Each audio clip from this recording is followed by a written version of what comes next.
Hello everyone, today we're looking at the Leoout T88 electric scooter.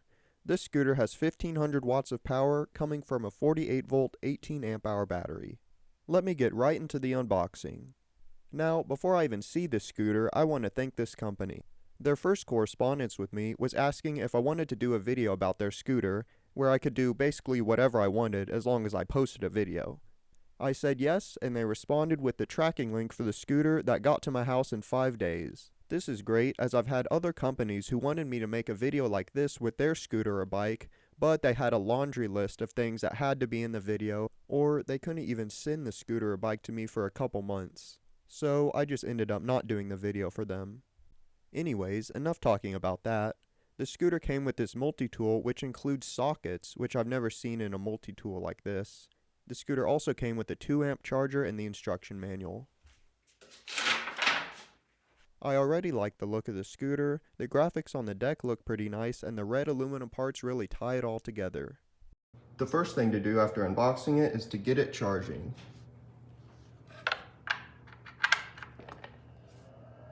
This scooter really looks a lot better than I thought it would, with the front and rear suspension, rear tail lights or turn signals, big screen, NFC tags, front rear disc brakes, and just overall good build quality. Like, look how thick the swing arm is. That's never gonna break. It's also got a good front headlight, and then it looks like the handlebars can raise and lower, which is pretty good because I'm pretty tall. It also looks like I might be able to fit 18 650s vertically in the battery tray like that, so if I want to, I can make an absolutely massive custom battery for this thing. Now it's time to assemble it. It doesn't look like it's going to be that much. Just these there, and then the screen and the handlebars. Always remember to use blue Loctite on any bolts that don't already have some on them. To install the handlebars, remove the headset bolt, then put the handlebars on and align them to the front tire. Then you can tighten these two bolts on the side, which have lock washers, so they could be fine with no Loctite, but I'd still recommend adding some. These handlebars are pretty wide, so these bolts have to be pretty tight. Next, you can put the headset bolt back. This bolt isn't doing much since there's nothing to compress the stem into. After that, double check that everything's tight and you can move on to the screen. For the screen, you just have to take the two bolts all the way out, then slip the screen over the handlebars and tighten the bolts back up. I recommend leaving them loose enough so that you can tilt the screen forward and back to match your riding position. Next, you can hit this little lever here and unfold the scooter. After it clicks into place, press this red piece all the way forward to lock it. Now that the scooter's standing on its own, you can tighten up the tail lights. I wouldn't recommend going super tight on these since it's tightening onto rubber. Extending the handlebars works the same as on a Razor scooter. You just press the little button in and then align it to the new hole, and then tighten the latch to lock it into place. And just like that, your scooter's ready to ride. However, before I rode this scooter, I noticed one thing that's a little weird. It seems the bearings have this one spot where it sticks in the middle. As you can see, I can push the scooter back and forth without the handlebars even turning, and when I do turn them, they kinda stick. However, this totally went away after I rode it for a while, so I guess it's fine. What's not fine is how much slack the handlebars have when you move them forward and back. I thought this was because the headset bearings were loose, but it turns out it was just these 4 bolts that were loose. This is an easy fix if you have 2 5mm Allen keys and some Loctite, but if you don't have them, you're out of luck. You'll have to go buy them. It looks like these bolts did have Loctite on them, but I guess they were never tightened all the way. The last thing that I like to do is clean the brake discs off with some brake clean to make sure there's absolutely no oil on them. To turn the scooter on, first you press the power button and then you take one of the NFC tags and put it on the right side of the screen. After that, the screen will light up, showing that it's ready to go in mode 1. To change the settings, you have to hold the plus and minus button for a few seconds. After that, you can press the plus and minus button to change the value, then press the power button to move on to the next setting. I decided to set the display to miles per hour, turn the region all the way up, activate the cruise control, and set it so the scooter only has 3 speed modes.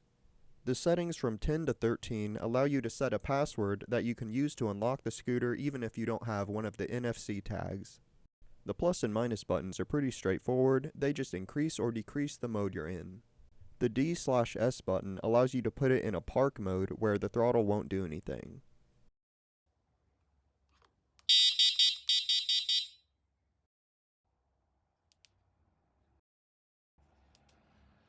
The turn signal has a beeper to remind you that it's on. I'll show the actual lights later. Okay, finally, let's get to the actual ride. It's super windy today, so I apologize in advance.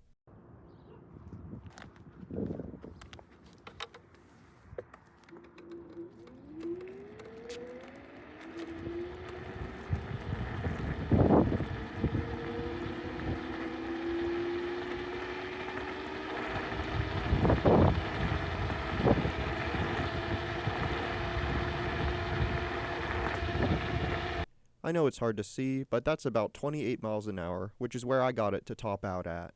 Now here's a quick brake test, trying to stop as fast as possible without skidding the rear tire or doing a stoppie.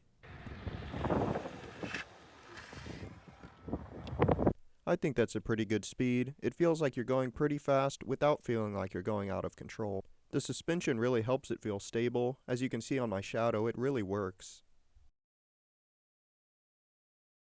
As long as you're bending your knees, you can jump off curbs no problem and even jump up curbs if you time it right.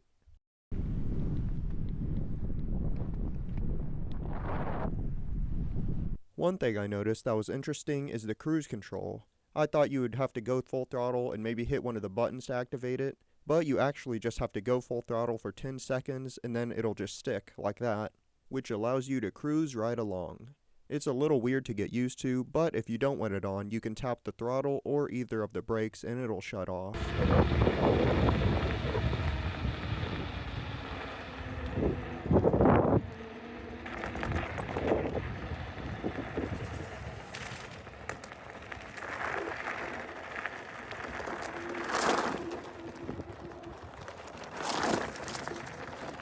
Right after I went over that pile of gravel, I remembered there's a ton of thorns right there, so I stopped and picked out a ton of thorns out of both tires.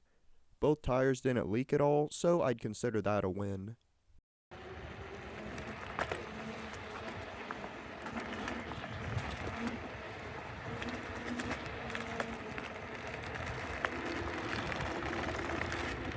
The suspension on this scooter really gives you a lot of confidence. I would not take my other scooters with no suspension and ride purposely on the rumble strips or hit jumps like this. It can go through grass fine too, but it'll slow you down a lot.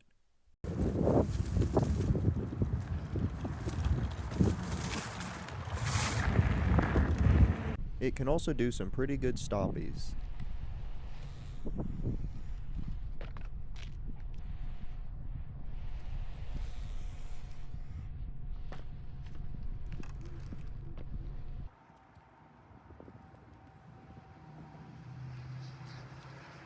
Because the scooter's only 56 pounds and easily foldable, it's pretty easy to carry upstairs.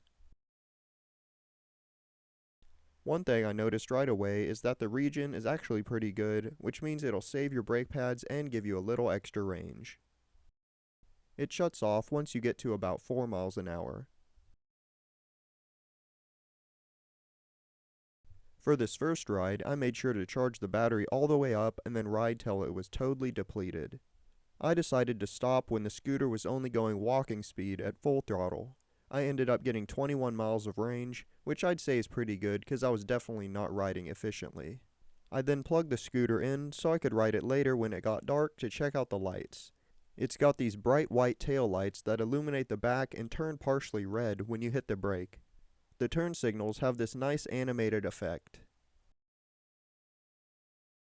The headlight is nice and bright, but it's pointed way too far up. That would blind anyone in front of you. It's just mounted on this little metal bracket, so I just bent it down a bit to get a better angle.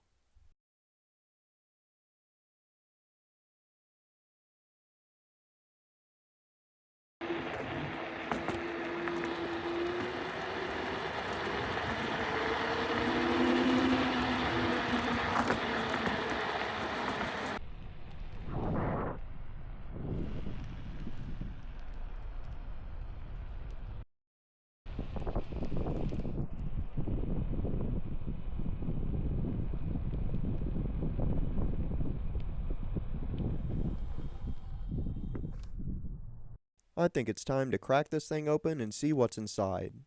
After loosening all the bolts, you can pull this panel right off, revealing the battery and controller. There's also these two random pieces of foam in here. These must just be here to hold the wires down or something. The controller is a generic 48 volt 28 amp controller, which is to be expected. The battery is a pretty nice looking 48 volt 18.2 amp hour battery with a max discharge current of 30 amps and a max charge current of 5 amps. Now, if you remember, the scooter came with a 2 amp charger. When paired with an 18 amp hour battery, it would take 9 hours to fully charge this scooter. In my opinion, that's way too slow. You'd only be able to get any meaningful charge if you charge it overnight. I asked the company why they didn't include a faster charger, and they said they were worried about the battery overheating. Well, I don't have to worry about that for a while, so I'm gonna order a 4 amp charger. While I'm waiting for that charger to arrive, it's time to try some other upgrades. I wired in a far driver real quick and rode it around to see if it was any better, but it rode about the same. The only thing that improved was the throttle response. The far driver gives you the full power instantly, while the stock controller ramps up for about half a second, as you can see in this comparison.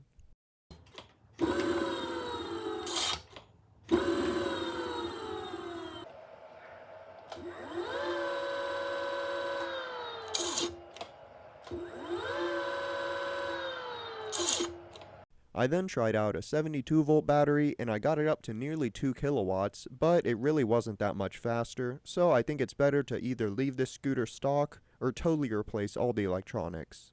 A few days later, I got the charger that I ordered. This one has a voltmeter and 4 amps of charging current, so it should be a pretty good upgrade compared to the stock charger. It's got the same plug, so it plugs right in. Just keep in mind that using a higher current charger would be considered an aftermarket modification, and the higher current could potentially damage the battery if it got too hot. If you're interested in the scooter, I'll leave a product link in the pinned comment and the description, as well as a promo code to save some money and the link to the charger.